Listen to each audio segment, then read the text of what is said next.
The courtroom fell quiet the way the city holds its breath before a storm. His smile, famous enough to be a headline, casual enough to be a cruel joke, hung on his face like a mask stitched to skin. Then the judge asked the question that made the mask shiver.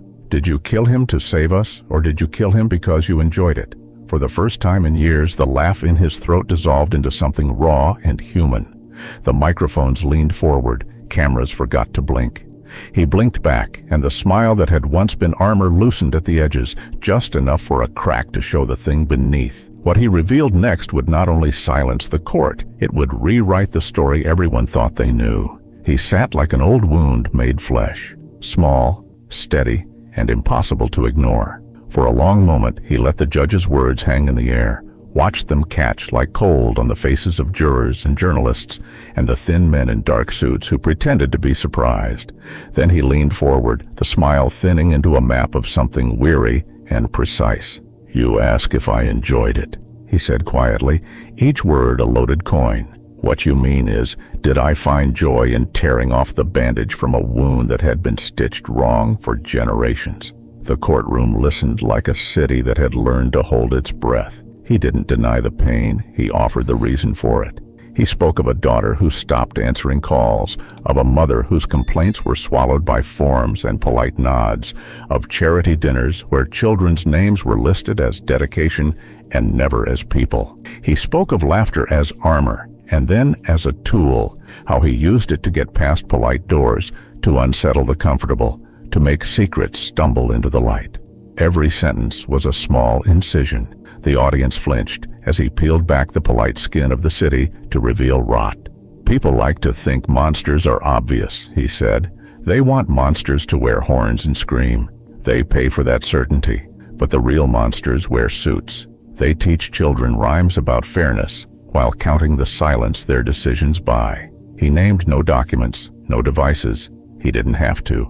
He told a story instead, one that threaded the judge's courtroom back through hospital rooms and council meetings and quiet back offices where promises were written and then denied. His words were precise enough to feel like proof and slippery enough to feel like prophecy. A woman in the gallery shook her head as if trying to dislodge a memory. A camera panned to the mayor, whose hands had once clasped the man now cold in a downtown alley. Faces paled. Alliances shifted. The court's air smelled suddenly of panic. "You made him hurt," the prosecutor spat, trying to pin the narrative into neat lines and an indictment. "You drove him to whatever he did." The Joker's smile softened. "I showed him what he already was," he said. "I only made the mirror large enough for him to see it." That small mercy, exposing truth instead of wielding a blade, was the first twist.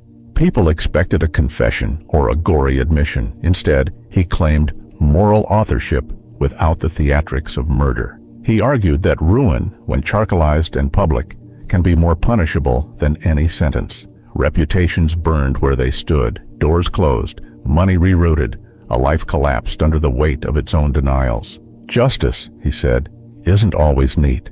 Sometimes it's a grief-stricken city finally naming its dead." The courtroom trembled between horror and, bizarrely, relief. Then the second twist. He did not stop at indictment by story. With the calm of a man who had rehearsed this for years, he began to recite names, softly at first, as if afraid of waking the sleeping city. Each name landed like a pebble in a pond. Ripples crossed the room. Some were familiar, met with silent titters. Others were small, whispered things that made important people shift in their chairs. The names were not evidence in the formal sense. They were memories dredged from those who cannot afford to be quiet anymore. They were faces remembered at funerals, signatures on expedient ledgers, names parents read in the news and pretended not to recognize. When he ended the list, the judge's hand hovered over papers as if searching for an anchor in a sudden storm. "Why tell them?" the judge demanded, voice cracking between law and something like fear. The Joker's eyes snapped to him, sudden, clear. "Because if the city is a house built on lies, then you are the landlord," he said. "You choose whether the house stands or whether it collapses, and the people finally get who they are owed." The words landed like a verdict. In that breath, the judge saw himself in a new mirror, not merely an arbiter, but a participant. The implication was the third twist. He had been named, not by malice, but out of necessity. Whispers became a rustle. A juror pushed a hand to his mouth. The mayor's lips trembled. Outside, sirens sounded, an ordinary sound made ominous by the court's sudden tilt toward chaos. People who had slept in the soft rooms of power woke with the bright, frantic eyes of the newly accused. They looked at one another, and then at the man who had broken their complacency, not with blood, but with truth. He had given them a choice: confess and be small, or deny and become huge in the ruin that would follow. As the camera lights hungrily captured every shift, the Joker's smile widened, not with triumph, but with the cold peace of someone who had completed unnecessary cruelty. "I didn't kill him," he said softly, the admission a blade wrapped in velvet. "I made him see everything he'd been avoiding. What he did after, that belonged to him." The courtroom exhaled like a thing stunned, and the judge opened his mouth to ask another question, to hold on to order. But before his voice could form, there was a sound, a stifled sob from a woman in the back, the scrape of a chair pushed back too quickly, a phone dropping and ringing a single, relentless tone. And then someone in the gallery whispered a name that wasn't on the list, a name that made the Joker's smile falter for the first time in years. He looked toward the whisper as if it had cut him. His fingers, which until now had been calm, tightened on the armrest. "You lied to me," he said, not a question, but a cold recognition. The camera zoomed in on his eyes, glazed, furious, human. The room leaned forward, because every story that ends in revelation loves one final undoing. And in that lean, a new possibility appeared.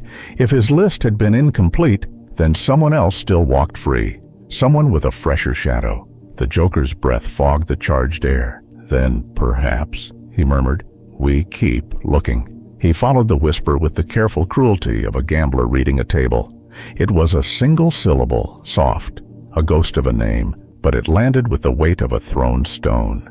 For a heartbeat, the room held nothing but that breath. Then a current passed through the gallery, as if something alive had shifted its position. He watched faces like a man checking mirrors. Some flinched, some went pale, some put a hand over their mouths. There was a woman in the third row whose fingers trembled. She had the look of someone who had practiced being innocent until it cost less. The Joker's smile, which had been a surgeon's calm, thinned into a question. "You lied to me," he had said, and those words now curled back on themselves. He had built his case on omission as much as on exposure. He had not listed everyone because some names were names his heart refused to betray. That small hypocrisy was not lost on him. It was perhaps the only thing that ever had weight against law. He had always known that justice that asks you to amputate your own flesh is cruel. He had thought sparing one might be mercy. Now mercy had a face in the gallery, and the face was looking at him like a verdict. A clerk, young, efficient, the kind of person who believed in procedure, stood up before the judge, could call order. "She whispered my name," the woman said quietly, voice raw with a dignity he had seen before in hospital rooms and on street corners. "Because I could not sleep." She folded her hands as if to keep them from storming. "My name is Lena Hale." The name landed like a bell. Lena Hale, the human rights lawyer, the former aide to senators, the woman who had argued for the city's poorest until her robes frayed at the elbows, stood like an accusation with a pulse. The Joker blinked. Lena's eyes searched the room, found his, and did not look away. There was a tenderness there that almost broke the cold. "You taught me how to make people hear," she said, her voice threading through the hum. "You taught me how to make them notice the ache. But you taught me other things too. You taught me how to count the cost of mercy." The courtroom contracted around that confession, because everyone knew, secretly or publicly, that to expose a wound you sometimes had to make someone bleed. She stepped forward. Her presence was not a theatrical reveal. It was a quiet collision. "I am his daughter," she said, and the declaration ricocheted through the room. For a man who had worn his identity like a mask for decades, the intimacy of that word, daughter, carved something open. The cameras leaned in as if to catch a portrait. Faces that had cataloged his crimes for years, now recalibrated to see the man as a father, complex, cruel, human. There was sympathy and there was outrage. Both sat uneasily in the same pew. "You kept me from him," Lena said, not accusing but stating. "You broke rules so I could eat when there was nothing on the table. You told me stories about justice and ruin and then gave me a ledger of how to hurt people who deserved it." Her hands were steady. 2 months ago, a man came to me with dossiers, revelations about a trafficking ring that had the city sweetly tangled. He said bringing it to light would take down hundreds. He said the courts would do nothing. He said he had proof. I realized the courts would bury it the way they bury everything that embarrasses them. The room rustled. "He wanted me to take it public," she said. "He wanted me to trust the law." She paused, and for a moment, the only sound was the mechanical breath of the building. The prosecutor's jaw clenched. The judge's fingers tightened on a pen as if on a lifeline. Lena's next words hit like a drop of acid on polished wood. "He asked for time. He wanted to shop the names to the highest bidder. I stopped him." The shock that followed was not the immediate visceral horror of a murder confessed. It was a slow unraveling of the story the city had been telling itself about the nature of justice. Lena's calm made it worse. She was not calling for punishment so much as offering a reckoning. "You saved thousands by killing one," she continued, the moral arithmetic laid bare. "Or you think you did." All eyes turned to the Joker. He had never called her to stand in a courtroom to confess. He had never imagined her voice would be the one to fracture his narrative. He had, in his arrogance, assumed his omissions would be forgiven by the cause. He had been wrong. Seeing his daughter stand as both accuser and ally taught him that causes do not erase consequences. "What is your point?" the judge demanded, the last remnants of the court's order scraping like a shutter in a storm. Lena looked at him then with an expression that mixed pity and accusation. "My point is simple," she said. "You made monsters because you thought the house had to be burned to clean the floor. I became one of your monsters to put out a fire that would have consumed children." There was a silence that felt like a held breath. "I did it because I learned from you. I did it because you were not here when the city needed saving, and because sometimes saving requires a hand people will hate." The Joker's throat worked. The public preferred monsters with easy names. They preferred solutions that fit into neat moral boxes. Lena refused those boxes. Her confession was both an absolution and an indictment. She had not only taken a life, she had used his lessons, his language of theatrical cruelty, and turned it back upon the city. A strange tenderness squeezed his chest. The man who had once created chaos to force honesty now faced the human cost of his methods. His daughter's conscience had been forged in his fires. As if timed by some private clock, she reached into her coat, not for a device or a dossier, but for a stack of handwritten pages, and laid them on the counsel table. They were not evidence in a legal sense. They were names, lists, letters, testimonies she had collected from those who could not risk coming forward. Her mouth curved without humor. "They asked me to speak," she said. "I will speak them, one by one, starting now." The judge looked at the pages, and then at the courtroom, where the mayor's face had gone a peculiar gray. Before any order could be made, Lena read the first name, slow, clear, and everyone in the room heard it.